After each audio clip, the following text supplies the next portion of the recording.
2017 সাল পর্যন্ত আমার জেঠিমা ননিবালা গায়ে তার জেএমটি নম্বর সব ঠিক আছে, আধার কার্ড সব ঠিক আছে, কিন্তু হঠাৎ উনি হয়ে গেলেন মিতা গায়েন চৌধুরী। আমরা বারবার নির্বাচন কমিশনের কাছে আবেদন করেছি, কিন্তু ঠিক হয় না। এবারে হিয়ারিংয়ের জন্য ওনাকে চিঠি দিয়েছে। আমি বললাম বাড়িতে আপনারা হিয়ারিং করে যান, এই বয়স প্যারালাইসিস রোগী, 88 বছর বয়স। এবারে ওনারা হিয়ারিংয়ের চিঠিটা বাড়ি ধরিয়ে দিলেন, তখন বাধ্য হয়ে আমাদের নিয়ে আসতে হলো। আমরা চাইছিলাম যে ভুল করেছি নির্বাচন কমিশনের লোকজন বাড়িতে গিয়ে সঠিক তথ্য নিয়ে ওনাকে ভুল সংশোধন করে দিক, কিন্তু ওনারা হিয়ারিং চিঠিটা বাড়ি পৌঁছে দিলেন। সুভাষচন্দ্র গায়েন, স্বরূপকাঠি, 151 নম্বর বুথ। নির্বাচন কমিশনার জ্ঞানেশ কুমারকে আমি বলতে চাই, 88 বছরের যে বৃদ্ধা, তার নামটা পরিবর্তন করে দিয়েছেন আপনারা।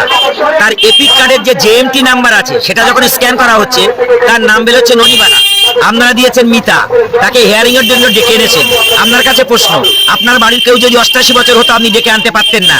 এই অত্যাচার বন্ধ করতে হবে। তৃণমূল কংগ্রেস মাঠে আছে, মাঠে থাকবে।